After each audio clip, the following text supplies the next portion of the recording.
በጌታ የተወደዳችሁ ውድ ወገኖቼ እንደምን ቆያችሁ? ስለማይነገር ስጦታው እግዚአብሔር ይመስገን። ይህ የአህዌንሲ መንፈሳዊ ትምህርትና የስብከት አገልግሎት የክርስትና እምነት መሰረታዊ ትምህርት በተከታታይ የሚያስተላልፈው ለሁሉ እንዲደርስ ፎሎ፣ ላይክ፣ ሼር፣ ሪፖስት በማድረግ ለብዙዎች እንድታደርሱ በጌታ ፍቅር ላሳስባችሁ ይወዳለሁ። በባለፈው ትምህርታችን 12ኛ ርዕስ የሆነን በቤተ ክርስቲያን የሕግና የጸጋ ትምህርት በሚለው ክፍል 1፣ ክፍል 2 እና ክፍል 3 በተከታታይ ያየነው የሚታወስ ሲሆን የዛሬው 13ኛ ርዕሳችን ደግሞ ንስሐ የሚል ይሆናል። ንስሐ በተለምዶ ጥፋትንና ኃጢአትን መናዘዝ እንደሆነ በብዙዎች ዘንድ ይታወቃል። ትክክለኛው የንስሐ ትርጉም ግን በአንድ ሰው ሕይወት ፍጹም የሆነ የሐሳብ ወይም የአመለካከት ለውጥ ነው። የሰው አስተሳሰብ ማለትም አመለካከት ሲለወጥ የሰው ውጫዊ ተግባሩ በሙሉ ይለወጣል። ስለ መናዘዝም ቢሆን መጽሐፍ ቅዱስ በምሳሌ ምዕራፍ 28 ቁጥር 13 ኃጢአቱን የሚሰውር አይለማም፣ የምናዘዝባትና የሚተዋት ግን ምሕረትን ያገኛል ይላል። የምናዘዝባትና የሚተዋት የሚለው ውሳኔን የአመለካከትና የአስተሳሰብ ለውጥን የሚገልጽ ነው። የሰው አስተሳሰብና አመለካከት ሲለወጥ የሰው ውጫዊ ተግባሩ በሙሉ ይለወጣል። በሉቃስ ወንጌል ምዕራፍ 15 ከቁጥር 11 እስከ 32 የአባቱን ንብረት ተካፍሎ ድርሻውን በመውሰድ ወደ ሩቅ አገር የሄደውና በዚያም ገንዘቡን እያባከነ የበተነና በስተመጨረሻ ከብዙ ክሳራና እንግልት በኋላ ወደ አባቱ ተመልሶ የመጣው ልጅ ምሳሌ ስለ ንስሐ ምንነት በደንብ ያስረዳናል። ይህንን ምሳሌ ኢየሱስ ክርስቶስ የተጠቀመው ምዕራፉን በሙሉ ስንመለከት ጌታ በሥጋው ወራት በምድር ሲያስተምር በዘመኑ የነበሩ የአይሁድ ሃይማኖት መምህራን ፈሪሳውያንና ጸሐፊዎች ኢየሱስን ይህ ኃጢአተኞችን ይቀበላል ከእነርሱም ጋር ይበላል ብለው እርስ በርሳቸው ባንጎራጎሩ ጊዜ ንስሐ በሚገባ በአንድ ኃጢአተኛ በሰማይ በእግዚአብሔር መላእክትም ፊት ታላቅ ደስታ ይሆናል በማለት እርሱም ወደ ምድር የመጣው ኃጢአተኞችን ወደ ንስሐ እንጂ ጻድቃንን ሊጠራ እንዳልመጣ እንዲሁም ጤናማ ነን ለሚሉ ሳይሆን ለበሽተኞች ባለመድኃኒት እንደሚያስፈልግ አጽንቶ በሚያስተምርበት ወቅት ነበረ እዚህን አባካኙን ልጅ ታሪክ የተናገረው። ክፍሉን በግላችሁ በደንብ አንብቡ። በቁጥር 18 እና 19 በምንመለከትበት ጊዜ ሁሉ ከሞላው ከአባቱ ቤት በመውጣት ኮብልሎ የጠፋው ታናሹ ልጅ አባቱ ሊያወርሳቸው ያለውን ሀብት ከወዲሁ ድርሻውን ጠቅልሎ በመውሰድ በድጋሜ ላለመመለስና ከአባቱ ቁጥጥር ነፃ መሆን አትራፊና እንደ ልቡ የሚያኖር የመሰለው ገንዘብ ሁሉ አልቆ ለአንድ አይሁዳዊ የመጨረሻ ውርደትና እንደ ርኩስ የሚቆጠር አሳማን ሊቀልብና በስተመጨረሻ ለአሳማዎች የሚሰጥ የእህል ገለባ ወይም አሳር ሊበላና ሊጠግብ ይመኝ ነበረና እርሱም ባልተገኘበት ቁጭ ብሎ አንድ ሐሳብ አሰበ። በልቡ እንዲህ አለ፣ የአባቴ ቤት ሠራተኞች እንጀራ የሚተርፋቸው ስንት ናቸው? እኔ ግን እዚህ እሰቃያለሁ። ተነስቼ ወደ አባቴ ቤት ይሄዳለሁ። አባቴ በሰማይና በምድር በድያለሁ። ወደፊት ልጅህ ልባል አይገባኝም። ከአገልጋዮችህ እንደ አንዱ አድርገኝ እላለሁ ብሎ በልቡ ወሰነ። ከዚያ በኋላ ተመልሶ ሲመጣ አባቱ በርቀት አይቶ አዘነለትና ሮጦ አንገቱን አቀፈው፣ ሳመውም። አገልጋዮቹን ፈጥናችሁ የተሻለ ልብስ፣ ለእጁም ቀለበት፣ ለእግሩም ጫማ አምጡለት፣ የሰባም ፍሪዳ እረዱ፣ ደስ በለን። ይህ ልጄ ሞቶ የነበረው ሕያው ሆነዋል፣ ጠፍቶም የነበረው ተገኝቷልና ደስ በለን አላቸው የሚል ምሳሌ ጌታ ተናገረ። ይህ ምሳሌ ንስሐ ማለት ምን እንደሆነ በግልጽ ያብራራልናል። ይህ ታናሹ ልጅ አንደኛ ቀደም ሲል ከአባቱ ቤት ለመኮብለል በወሰደው ውሳኔ እጅግ ተጸጸተ። ሁለተኛ ምንም አይነት ሁኔታ ቢያጋጥመውም ተቋቁሞ ወደ አባቱ ቤት ለመመለስ ፍጹም የሆነ ውሳኔ ወሰነ። ሶስተኛ ካጠፋው ጥፋት የተነሳ አባቱ እንደ ልጅ ባይቀበለው እንኳ ከባሪያዎቹ እንደ አንዱ ለመኖር ወሰነ። በዚህ አይነት በፍጹም ውሳኔ ተጸጽቶ ሲመለስ አባቱ እሱ ከጠበቀው በሚያስደንቅ መልክ ሲቀበለው ይታያል። ይታያል። እውነተኛ ንስሐ እንደዚሁ ነው። እውነተኛ ንስሐ የሐሳብ የአመለካከት ለውጥ እንደሆነ ይህ በግልጽ ያሳየናል። የሰው አስተሳሰብ ሲለወጥ ድርጊቱም ወይም ተግባሩ በሙሉ ይለወጣልና። ንስሐ በብሉይ ኪዳን መመለስ በመባል ይታወቃል። አብዛኛውን ጊዜ ነቢያት በትንቢቶቻቸው ስለ መመለስ ለሕዝቡ ጥሪ ያቀርቡ እንደነበረ እናነባለን። ሕዝቡ ኃጢአት በሰሩ ጊዜ ወደ እግዚአብሔር ሲመለሱ ባዕድ አምልኮን በመተው እግዚአብሔር ጋር ቃል ኪዳንን በማደስ በተግባር ይገልጡ እንደነበረ ሁለተኛ ዜና ምዕራፍ 15 ከቁጥር 15 በአንደኛ ነገሥት ምዕራፍ 11 ቁጥር 17 ጀምሮ ያለውን ማየት እንችላለን። በብሉይ ኪዳን መመለስ የሚለው ሐሳብ የእግዚአብሔር ሕዝብ ከእግዚአብሔር ሐሳብና መንገድ የወጡና ቃል ኪዳኑን በማፍረስ ባዕድ አምልኮን የተከተሉ ወደሚያውቁበት ወደ ቀድሞ አምላካቸው ወደ ቤታቸው በፍጹም ልብ በመመለስ ቃል ኪዳኑንና ሥርዓቱን እንደገና የሚያድሱበት ሲሆን ይህ መታደስን ቃል ኪዳንን ማደስን የሚያመለክት በመሆኑ የክርስቲያን ንስሐ በሚለው በሁለተኛው ሐሳብ እንመለከታለን። እውነተኛ መመለስ ሐዘንን መግለጥና በጊዜው የተከሰተውን አድራጎት መለወጥ ብቻ ሳይሆን ቀጣይነት ያለው የልብ ለውጥ ነው። የልብ መለወጥ ወይም የአስተሳሰብ እና የአመለካከት ለውጥ ቀደም ሲል እንደተመለከትነው በአዲስ ኪዳን ይህንን ንስሐ ይለዋል። ይህ ንስሐ ወይም መመለስ ኃጢአትን መናዘዝ ብቻ ሳይሆን እምነትንም የሚጨምር የአቅጣጫ ለውጥ መሆኑን በአዲስ ኪዳን አብራርቶ ያቀርባል። ንስሐ በአዲስ ኪዳን በሁለት መልክ የሚገለጽ ሲሆን እነርሱም አንደኛው ክርስቶስን ያላመነና ያላወቀ ሰው የሚገባው ንስሐ ሲሆን ይህም የድነት ንስሐ በመባል የሚታወቅ ነው። ሁለተኛው የክርስቲያን ንስሐ ሲሆን ይህ የመታደስ ንስሐ በመባል ወይም ተሐድሶ በመባል ይታወቃል። እዚህ ቀጥለን ሁለቱንም እናያለን። አንደኛ ክርስቶስን ያላወቀና ያላመነ ሰው ንስሐ። ቀደም ሲል እንደተጠቀሰው ይህ ንስሐ የድነት ንስሐ ሲሆን ይህ ንስሐ ለድነት እምነትን፣ አቅጣጫ መለወጥን፣ ዳግመኛ መወለድን ያካተተ ንስሐ ነው። በሐዋርያት ሥራ ምዕራፍ 2 ቁጥር 36 እስከ 39 በበዓለ ሃምሳ ዕለት በኢየሩሳሌም በሆነው የመንፈስ ቅዱስ እንቅስቃሴ ለሕዝቡ በራሳቸው አገር ቋንቋ በልሳን ሲናገሩላቸውና ሐዋርያው ጴጥሮስም ወንጌልን በመስበኩ ሰዎች ልባቸው ሲነካ ወንድሞች ሆይ ምን እናድርግ ሲሏቸው ጴጥሮስም ንስሐ ግቡ በማለት በቁጥር 40 ከዚህ ጠማማ ትውልድ ዳኑ በማለት በብዙ ቃል የመከራቸው ይህ የድነት ንስሐ እንደሆነ እንመለከታለን። ከዚህም በተጨማሪ በሐዋርያት ሥራ ምዕራፍ 16 ቁጥር 30ና 31 ጳውሎስ ከሲላስ ጋር ወንጌል እየሰበኩ ሳሉ በዘመኑ በሮማውያን እንደሚደረግ በመሬት ስር ባለው እስር ቤት በተጣሉበት ጌታም በመንፈቀ ሌሊት በመሬት ውስጥ የነበረውን እስር ቤት በመሬት መንቀጥቀጥ ደጆቹን በመክፈትና የእስረኞችን እስራት በመፍታት ባደረገው ተአምራት የወይኑ ቤት ጠባቂ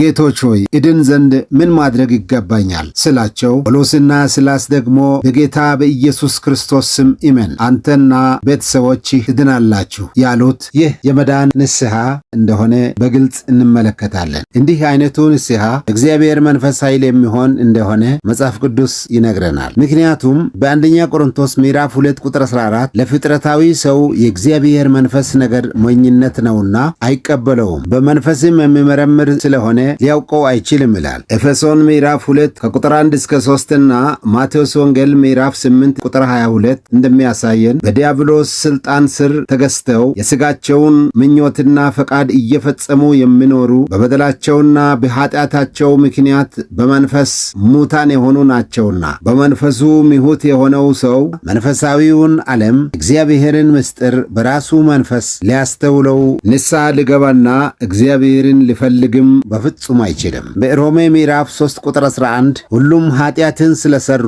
እግዚአብሔርን የሚፈልግ የለም በማለት ሲገልጸው በሁለተኛ ቆሮንቶስ ምዕራፍ 4 ቁጥር 4 ደግሞ የክርስቶስ የክብሩ ወንጌል ብርሃን እንዳያበራላቸው የዚህ ዓለም አምላክ የማያምኑትን ሐሳብ አሳወረ በማለት ይገልጻል። በክርስቶስ ያላመነ ሰው መንፈሱ ምሁት ከመሆኑም በተጨማሪ በዚህ ምዕራፍ እንደተጠቀሰው በዲያብሎስ ሐሳቡ የተያዘና የታወረ መሆኑን ይገልጻል። ስለሆነም መንፈሳዊውን ዓለም እግዚአብሔርን ምስጢር በራሱ መንፈስ ሊያስተውለው በፍጹም አይችልም። ከዚህ የተነሳ ነው ቀደም ሲል እንዳየነው ወንድሞች ሆይ ምን እናድርግ፣ እድን ዘንድ ምን ማድረግ ይገባኛል የሚሉት ሐዋርያው ጳውሎስ በአንደኛ ቆሮንቶስ ምዕራፍ 2 ቁጥር 4 እና 5 እምነታችሁም በእግዚአብሔር ኃይል እንጂ በሰው ጥበብ እንዳይሆን ቃልም ስብከትም መንፈስንና ኃይልን በመግለጥ ነበረ እንጂ በሚያባብል በጥበብ ቃል አልነበረም ስል እንመለከታለን። ይህ ማለት በዚያን ዘመን የግሪክ ፈላስፎች በገበያ ስፍራዎች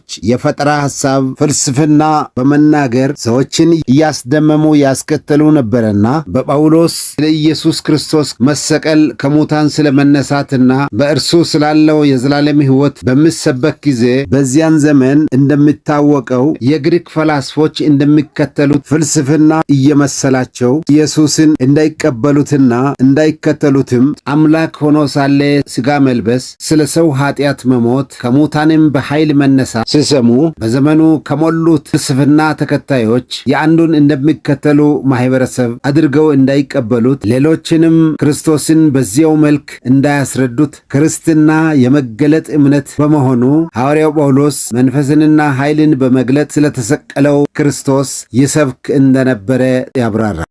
በመንፈስ ቅዱስ መግለጥ ልባቸው ተከፍቶ ካልተረዱትና ካላወቁት ክርስትና እምነት የሚመሰክረው ክርስቶስ ሞተ ተነሳ የሚለው ሰው እንደፈጠረው ተረትና ፍልስፍና አድርገው ማወቅና ለሌሎችም በዚያው መልክ የማስረዳት ያህል ብቻ ይሆናል። አንዳንድ ሰዎች በሰው ፍልስፍና ተቀነባብሮ የተፈጠረ ሃይማኖት መስሏቸው ለሚያዳምጧቸውና በመካከላቸው ተደባልቀው ሸልኮው ለገቡት ሐዋርያው ጴጥሮስ በሁለተኛ መልእክቱ ምዕራፍ 1 ከቁጥር 16 እስከ 18 የእርሱን ግርማ አይተን እንጂ በብልሃት የተፈጠረውን ተረት ሳንከተል የጌታችንን የኢየሱስ ክርስቶስን ኃይልና መምጣት አስታወቅናችሁ። ከገናናው ክብር በእርሱ ደስ የሚለኝ የሚወደው ልጄ ይህ ነው የሚል ያ ድምፅ በመጣለት ጊዜ ከእግዚአብሔር አብ ክብርና ምስጋናን ተቀብሏልና እኛም በቅዱሱ ተራራ ከእርሱ ጋር ሳለን ይህንን ድምፅ ከሰማይ ሲወርድ ሰማን በማለት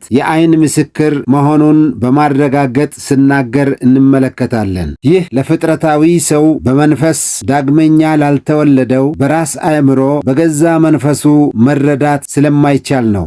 ለዚህ ነው ቀደም ሲል እንዳነሳነው በአንደኛ ቆሮንቶስ ምዕራፍ 2 ከቁጥር 1 እስከ 5 ሐዋርያው ጳውሎስ የተሰቀለውን ክርስቶስን ስሰብክ በጥበብ ብልጫ በንግግር በማሳመን የፍልስፍና አመለካከታቸውን እንዲከተሉ በሚያስደምሙት ዘንድ የመገለጥ እምነት የሆነውን በደሙ የመሠረተውን የክርስትና እምነት የተሰቀለውን ክርስቶስን እያስተዋወቀ በሚያባብል ቃል ሳይሆን መንፈስንና ኃይልን በመግለጥ የሰበከው ይህ ዘውትር ሊሆን የሚገባ ዛሬም የዘመናችን አገልጋዮች ሁሉ ሊከተሉት የሚገባ እውነት ነው። አንዳንድ ሰዎች በቤተ ክርስቲያን የክርስትናን እምነት ታሪክን በመሸምደድ የሚገኝ ዕውቀት ያህል በመረዳት ሥርዓተ አምልኮን በሃይማኖታዊ ልማድ እያካሄዱ ዳግመኛ ከመንፈስ ቅዱስ ሳይወለዱ አባቴ አያትም ክርስቲያን የክርስቲያን ቤተሰብ የክርስቲያን ዘር ነኝ በማለት ክርስቶስ በደሙ የመሠረታትን የክርስትና እምነት የፍልስፍና ሐሳብ እንደሚያራምዱት ያህል ክርስቶስን በመረዳትና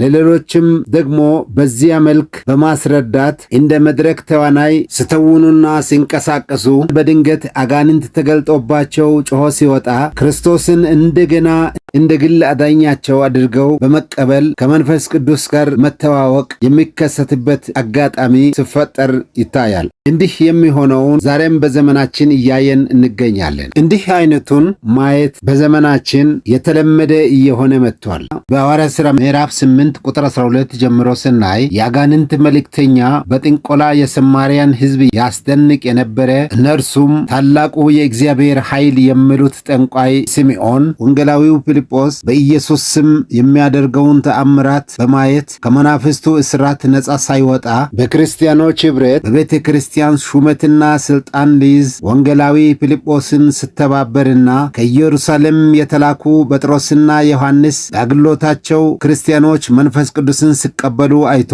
ይህንን ስልጣን ስጡኝ ብሎ ገንዘብ አመጣላቸው። ጴጥሮስ ግን በመራራ መርዝ በአመፅም እስራት እንዳለህ አያሃለውና ልብህ በእግዚአብሔር ፊት የቀና አይደለም አይደለምና ከዚህ ነገር ዕድል ወይም ፈንታ የለህም ብሎ ሲገስጸው እንመለከታለን። ክርስትና የመገለጥ እምነት እንደመሆኑ መጠን በኤፌሶን ምዕራፍ 2 ቁጥር 5 ከወደደን ከታላቅ ፍቅሩ የተነሳ በበደላችን ሙታን እንኳ በሆነን ጊዜ ከክርስቶስ ጋር ሕይወትን ሰጠን ተብሎ እንደተጻፈው ወንጌል በጸሎትና በመንፈስ ኃይል ሲሰበክ በሐዋርያት ሥራ ምዕራፍ 16 ቁጥር 14 ጳውሎስ የሚሰብከውን ታዳምጥ ዘንድ ሊዲያ ለተባለች ሴት ጌታ ልቧን ከፈተላት እንደተባለው በኃጢአታቸው ምሁት ለነበሩት በወንጌል ስብከት በሚሰሙበት በቃሉ የገባው የእግዚአብሔር መንፈስ ልባቸውን ይከፍታል። ይህ በመንፈሳቸው ምሁት ለነበሩት ሕይወት የሚሰጥ የእግዚአብሔር ጸጋ ነው። ሮሜ ምዕራፍ 2 ቁጥር 8 ይህንን ያሳያል። በዚያን ጊዜ ሰዎች ኃጢአታቸውን ይናዘዛሉ፣ ኃጢአታቸውም በክርስቶስ ደም ይሰረይላቸዋል። የሐዋርያት ሥራ ምዕራፍ 2 ቁጥር 38 እና ማርቆስ ምዕራፍ 2 ቁጥር 5 ይህንን ያሳያል። በክርስቶስ የመስቀሉን ሥራ በማመን በክርስቶስ በኩል ማለትም በሥጋው ሞት በተቀደደው መጋረጃ በኩል ወደ ቅድስት ወይም ወደ አብ ስለመጡ ከአብ የሚታረቁበትን የክርስቶስን ጽድቅ በነጻ ይቀበላሉ። ኃጢአታቸውም ክርስቶስ በመስቀሉ በተቀጣበት ቅጣት ላይ ይወድቅና የክርስቶስ ጽድቅ ይቆጠርላቸዋል። በዚያ ቅጽበት በእግዚአብሔር ፍትሕ ዳኝነት ፊት ጻድቅ ነህ ይባላሉ። ሮሜ ምዕራፍ 3 22-29 እንደገና ምዕራፍ 4 ቁጥር 5 ዕብራውያን ምዕራፍ 10 ቁጥር 19ና 20 ይህንን ይናገራል። በዚያ ቅጽበት ከመንፈስ ቅዱስ ዳግመኛ ተወልደው አዲስ ፍጥረት ይሆናሉ። ዮሐንስ ወንጌል ምዕራፍ 1 ቁጥር 12ና 13፣ አንደኛ ጴጥሮስ ምዕራፍ 1 ቁጥር 23፣ ሁለተኛ ቆሮንቶስ ምዕራፍ 5 ቁጥር 17 መመልከት እንችላለን። እንግዲህ እስካሁን እንደተመለከትነው ክርስቶስን ያላወቀ ሰው ንስሐ የድነት ንስሐ መሆኑን፣ ይህም ደግሞ በመንፈሳቸው ሙታን ለሆኑት በእግዚአብሔር መንፈስ ኃይል ልባቸው ሲከፈት ለቃሉ የፈቃደኝነት ምላሽ ለሚሰጡ ሁሉ ሕይወትን የሚሰጥ የእግዚአብሔር አሰራርና ጸጋ ስጦታ መሆኑን ተመልክተናል። ሁለተኛ፣ የክርስቲያን ንስሐ። የክርስቲያን ንስሐ ተሐድሶ እንጂ የድነት ንስሐ አይደለም። ምክንያቱም ክርስቲያን ኢየሱስ ክርስቶስን በማመን መዝሙረ ዳዊት ቅንፍ 51 ቁጥር 5 እንደተገለጸው ከአዳም ጀምሮ በመወለድ የሚተላለፍ ኃጢአት በክርስቶስ ደም ታጥቦ ተቀድሷል፣ ጸድቋል፣ የእግዚአብሔርም ልጅ ሆኗል። ዮሐንስ ወንጌል ምዕራፍ 1 ቁጥር 12 እና 13። ነገር ግን በዕብራውያን ምዕራፍ 12 ቁጥር 15 የእግዚአብሔር ጸጋ ለማንም እንዳይጎለው ብዙዎችም የሚረክሱበት መራራ ስር ወደ ላይ በቅሎ እንዳያስጨንቅ ሰሰኛም የሚሆን ወይም ስለ አንድ መብል በኩርነቱን እንደሸጠ እንደ ኤሳው ለዚህ ዓለም የሚመች ሰው እንዳይሆን ተጠንቀቁ ተብሎ ሳለ የእግዚአብሔር ጸጋ ጎሎበት መራራ ስር በቅሎ ኃጢአተኝነትና ዓለማዊነትን የሚለማመድ ክርስቲያን በሁለተኛ ጴጥሮስ ምዕራፍ 1 ከቁጥር 4 እስከ 11 እንደተገለጸው በተለይም ቁጥር 9 ከቀደመው ኃጢአት መንጻቱን ረስቷል እንደሚለው ወደ መጣበት ዓለማዊነት ኑሮ ተመልሶ በሁለተኛ ጴጥሮስ ምዕራፍ 2 ቁጥር 19 እስከ 22 እንደሚያብራራው ሰው ለተሸነፈበት ለዚያ ተገዝቶ ባሪያ ነውና ደግሞም ውሻ ወደ ትፋቱ ይመለሳል፣ የታጠበች እሪያም በጭቃ ለመንከባለል ትመለሳለች እንደሚል እውነተኞች ምሳሌዎች ሆኖባቸዋል እንደተባለው በአመፃቸው ምክንያት መንፈስ ቅዱስን አሳዝነው ጸጋ ጎሎባቸዋል። እንዲህ አይነቱ ክርስቲያን ኃጢአቱን ለእግዚአብሔር እየተናዘዘ ንስሐ መግባት አለበት። ንስሐ በመግባት መንፈስ ቅዱስ እንዲያግዘው የጎደለበት ጸጋ እንዲለቀቅለት ራሱን አዋርዶ እግዚአብሔርን መማፀን ይገባል። እንዲህ አይነቱ ንስሐ የመታደስ ንስሐ ከመንፈስ ቅዱስ ጋር በፊት የነበረውና የተበላሸውን ግንኙነት እንደገና የማደስ ንስሐ ይባላል። ይህ የክርስቲያን ንስሐ ነው። ክርስቲያን ማለት ከክርስቲያኖች ጋር ዘውትር የሚሰበሰብ በተሳትፎው ትጉ የሆነ በገንዘብ ስራው በመባ በአስራት በልዩ ልዩ በመርዳት አገልግሎት በውጫዊው መታወቁ ብቻ ሳይሆን ክርስቲያን ማለት በኢየሱስ ክርስቶስ ያመነ በክርስቶስ መንፈስ ዳግም የተወለደ ቀደም ሲል የተናገርናቸውን ከምዕመናን ጋር መሰባሰብ ይሁን ማንኛውም የገንዘብ አገልግሎት አገልግሎት የሚያደርገውን አውቆና ተረድቶ የሚያደርግ የክርስቶስ ምስጢር የገባው የክርስቶስ ደቀ መዝሙር ማለት ነው። እንዲህ አይነቱ ክርስቲያን ከቀደመው ኃጢአት መንጻቱን ረስቷል እንደሚለው ወደ መጣበት ዓለማዊነት ኑሮ ተመልሶ ቢደክም ኃጢአቱን ለእግዚአብሔር እየተናዘዘ ንስሐ መግባት አለበት። የተበላሸውን ግንኙነት እንደገና በንስሐ ማደስ አለበት። በፍጹም ልቡ ቢመለስ ጌታ ኢየሱስ ይቀበለዋል። የኢየሱስ ክርስቶስ ዳግም ምጽአቱም የዘገየው እንደነዚህ ላሉት ነውና ጊዜ ይወስድ ዘንድ አይገባውም። በብሉይ ኪዳን የእግዚአብሔር ሕዝብ እስራኤል እግዚአብሔር እናንተ ለእኔ ከአሕዛብ የተለያችሁ የካህናት መንግሥት ትሆኑልኛላችሁ በማለት ከነዓንን ርስት አድርጎ በመስጠት ደግሞም ዙሪያው ሁሉ ባሉት አሕዛብ ሰማያዊ የእግዚአብሔር መንግሥት ወክለው ሰማያዊውን ሰንደቅ በማውለብለብ አማልክት አምላክ እንደሆኑ ፀሐይ፣ ጨረቃ፣ ከዋክብትን ፍጥረታትን በሙሉ የፈጠሩት አማልክት ናቸው ብለው ለሚያመልኩት የአማልክት አምላክ እግዚአብሔር መሆኑን እንዲመሰክሩ ሰጣቸው። እነርሱ ግን እግዚአብሔርን ትተው የአሕዛብን አማልክት ሲያመልኩ ነቢያትን በማስነሳት ተመለሱ ብሎ ሲናገራቸውና ሲቆጣቸው ወደ እግዚአብሔር ተመልሰውና ጣዖቶቻቸውን ሰባብረው ቃል ኪዳናቸውን ከእግዚአብሔር ጋር ዳግም እንደሚያድሱ ሁሉ በአዲስ ኪዳንም ደግሞ በኢየሱስ ክርስቶስ መስቀል ሥራ በማመን በመንፈስ ቅዱስ ዳግመኛ የተወለዱ የእግዚአብሔር ልጆች ቀደም ሲል እንዳነሳነው ባለመታዘዝ ጸጋው ጎድሎበት በልዩ ልዩ ኃጢአትና የኃጢአተኝነት ኑሮ ቢወድቅ ይህ ክርስቲያን ክርስቶስ በእኔ የሚያምን የዘላለም ሕይወት አለው፣ ከሞት ወደ ሕይወት ተሻገረ እንጂ ወደ ፍርድ አይመጣም፣ ደግሞም ለዘላለም አይጠፋም፣ ከእጄም ማንም አይነጥቃቸውም፣ ከአባቴም እጅ ሊነጥቃቸው ማንም አይችልም ያለውን በደሙ የገባውን ቃል ኪዳን በማስታወስ በኃጢአቱ ተጸጽቶና ለአምላኩ ተናዞ በንስሐ ወደ ቀድሞው ኅብረት መመለሱ ይህ የሕይወት መታደስ ከመንፈስ ቅዱስ ጋር ኅብረትን የማደስ ንስሐ በመባል ይታወቃል። ክርስቲያን በኃጢአተኝነት ኑሮ መኖር የእግዚአብሔር ፈቃድ አይደለም። ሮሜ ምዕራፍ 6 ቁጥር 1ና 2 እንግዲህ ምን እንላለን? ጸጋው እንዲበዛ በኃጢአት ጸንተን እንኑርን? አይደለም። ለኃጢአት የሞትን እኛ ወደፊት እንዴት አድርገን በእርሱ እንኖራለን ተብሎ እንደተጻፈው ክርስቲያን ለኃጢአት ሞቷል። ከክርስቶስ ጋር በአዲስ ሕይወት ሊመላለስ ከክርስቶስ ጋር በትንሣኤ ተባብሯል። ጸጋ ከበዛልኝ ከዓለማዊነትና ከኃጢአተኝነት ኑሮ እላቀቃለሁ፣ እለያለሁ አይልም። ምክንያቱም ጸጋ የሚበዛው ከኃጢአት ለመውጣት ለሚወስኑትና በዕብራውያን ምዕራፍ 4 ከቁጥር 16 መሠረት ጸጋ ለመቀበል ወደ ጸጋው ዙፋን በጸሎት ለሚቀርቡት ጸጋ ይሰጣቸዋል፣ ይበዛላቸውማል። በጸጋው መንፈስ ታግዘው በዓለም በኃጢአትና በዲያብሎስ ላይ በአሸናፊነት ይመላለሳሉ። በአንደኛ ዮሐንስ ምዕራፍ 2 ቁጥር 1ና 2 ልጆቼ ሆይ ኃጢአት እንዳታደርጉ ይህንን እጽፍላችኋለሁ። ማንም ኃጢአትን ቢያደርግ ከአብ ዘንድ ጠበቃ አለን፣ እርሱም ጻድቅ የሆነ ኢየሱስ ክርስቶስ ነው። እርሱም የኃጢአታችን ማስተስርያ ነው፣ ለኃጢአታችን ብቻ አይደለም፣ ነገር ግን ለዓለሙ ሁሉ ኃጢአት ነው በማለት ይናገራል። ይህ ክርስቲያን ኃጢአትን እንዲሠራ የሚያበረታታ ወይም ቀደም ሲል እንዳነሳነው ከቀደመው ኃጢአት መንጻቱን ረስቶ ወደ ቀደመው ኃጢአት ገብቶ እንዲጨማለቅ ወይም ውሻ ወደ ትፋቱ የታጠበች እሪያ በጭቃ ለመንከባለል ትመለሳለች እንደሚለው ለመሆን አይደለም። ይህ መልእክት ክርስቲያን ኃጢአትን እንዳይሠራ ነው። ነገር ግን ኃጢአትን ቢያደርግ በአብ ዘንድ ጠበቃ አለ ይላል። በአንደኛ ዮሐንስ ምዕራፍ 1 ቁጥር 9 እንደተገለጸው በኃጢአታችን ብንናዘዝ ኃጢአታችንን ይቅር ሊለን ከአመፃ ሁሉ ሊያነጻን የታመነና ጻድቅ ነው በማለት ይናገራል። ይህ ምናልባት የእግዚአብሔር ጸጋ የጎደለና የኃጢአተኝነት ኑሮ የገባው ክርስቲያን በዚህ ጥቅስ መሠረት ኃጢአቱን ብናዘዝና ከኃጢአቱ ብመለስ ይቅር ሊለው ከአመፃ ሁሉ ሊያነጻ የታመነና ጻድቅ ነው እንደሚለው በዚህ ጥቅስ እግዚአብሔር ጸጋ የጎደለውና በኃጢአተኝነት ኑሮ ውስጥ የገባው ክርስቲያን በዚህ ጥቅስ መሠረት እግዚአብሔርን ጸጋ ቢማጸን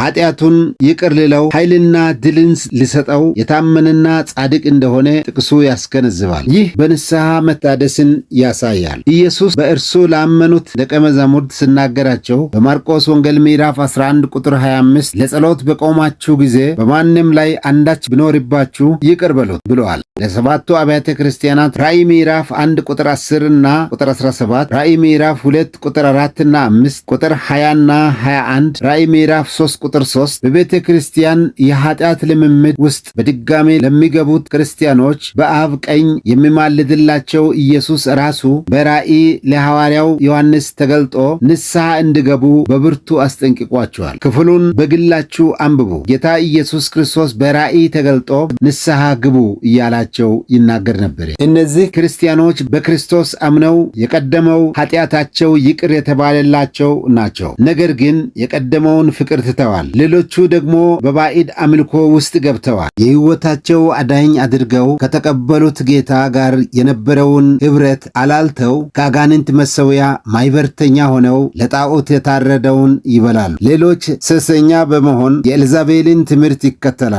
ስለዚህ ንስሐ ግቡ እያላቸው ሲናገር ራእይ ምዕራፍ 2 እና ምዕራፍ 3 እንመለከታለን። እዚህ ላይ ልብ ልንል የሚገባን በአንደኛ ዮሐንስ መልእክት ምዕራፍ 2 ቁጥር 1 እና 2 ማንም ኃጢአትን ቢያደርግ በአብ ፊት ጠበቃ አለን የተባለው ጠበቃ የራሱ እንደሚይዞ በአብ ፊት የቆመው ሊቀ ካህኑ ኢየሱስ ራሱ ለሰባቱ አብያተ ክርስቲያናት ንስሐ ግቡ እያለ መናገሩ በአብ ፊት በአብና በእኛ መካከለኛ በሆነው በኢየሱስ ክርስቶስ ፊት እኛን እስከ ዳግም ምጽአቱ በሚቀድሰን በመንፈስ ቅዱስ ዘንድ ንስሐ ምን ያህል በየዕለቱ በሕይወታችን አስፈላጊ ጉዳይ መሆኑን ያሳየናል። ጌታ በነገር ሁሉ ማስተዋልን ይስጠን። ውድ ወንድሞቼና እህቶቼ ይህ መልእክት ለሁሉ እንዲደርስ ፎሎ፣ ላይክ፣ ሼር ማድረጋችሁን አትርሱ። ያላያችኋቸው ትምህርቶችን ለማየት የምትፈልጉ ዲስክሪፕሽን ቦክስ ላይ ሊንኩን አስቀምጬላችኋለሁ፣ ማየት ትችላላችሁ። ጌታ ይባርካችሁ።